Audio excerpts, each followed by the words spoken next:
So in this video, I'm going to tell the story of a Christmas song that got released in 1952 and over the years has become almost completely forgotten. Also in this video, I'll include interviews with the relatives of the folks behind the song to give you all the full picture. So, in 1952, there's a singing duo consisting of sisters Cynthia and Kay Strother, and they call themselves the Bell Sisters. Cynthia, the older sister, is 16 years old, and Kay, the younger sister, is 11 years old when they get discovered on the Los Angeles-based talent competition show Peter Potter's Search for a Song, which is sort of like an early version of American Idol. Just a few days after the show airs, they sign with RCA, and just under 11 months after that, they record the Christmas song SOCKO the Smallest Snowball with the Spike Jones Band. And if you're not familiar with Spike Jones, he was an American satirical band leader who is known for spoofing popular music, novelty songs, and utilizing outlandish sound effects.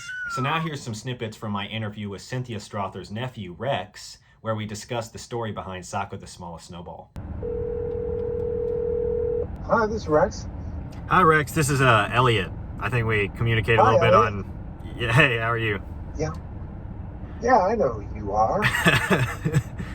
You're the songster. Yes, sir, yeah. I got your email with all the information regarding SOCKO the Smallest Snowball, but I didn't... You're like, oh boy. Yeah, exactly. I was looking over it, but I don't know.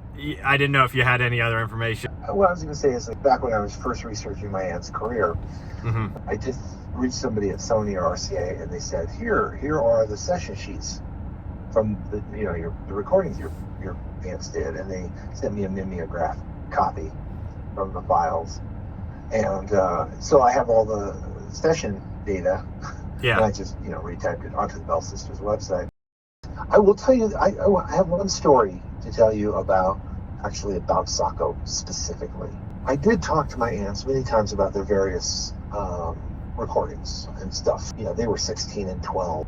They met a lot of famous people. I mean, some of the musicians on their sessions went on to be very famous, or were famous at the time. And of course, they were much older. They were in their 30s and 40s. And so my aunts, they didn't pal around with them or anything. But my aunts knew very well Spike Jones, the humorous songs of Spike Jones.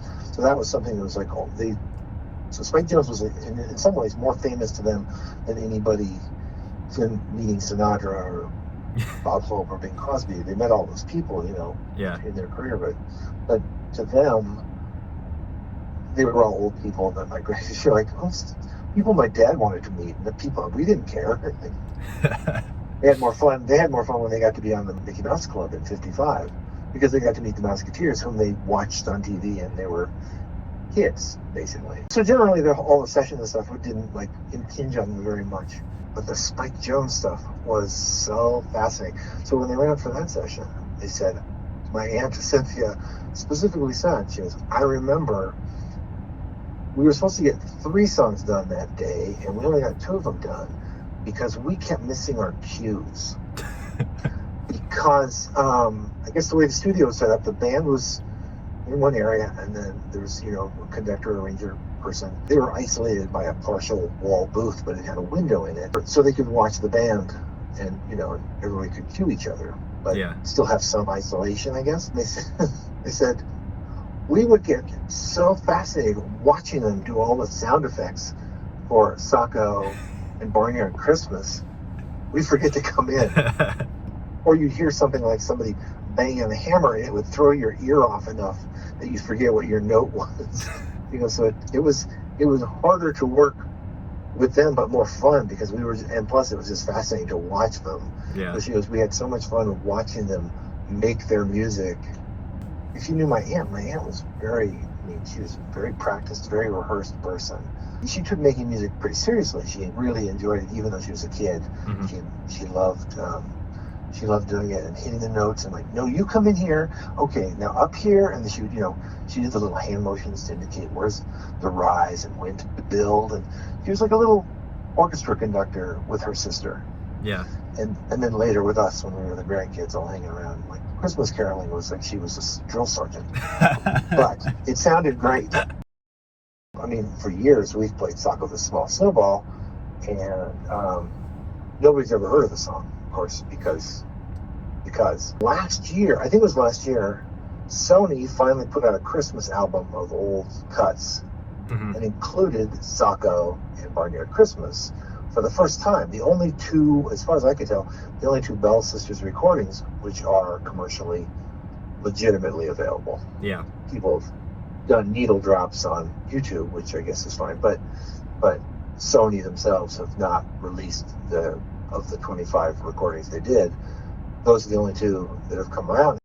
So now, let's take a look at the other side of the song-making process. So this guy, his name is David Myers, and David is a record promoter for RCA in the early 1950s. And one day in 1951, David has an idea for a Christmas song about an anthropomorphic snowball who is upset about being the smallest snowball around. And he wants to call the song, that's right, you guessed it, SOCKO the Smallest Snowball. So now, here are some documents sent in to me by David's daughter Denise that demonstrate how the song came to fruition. So, now I'll read the second half of this activity report from David Myers, dated September 30th, 1951.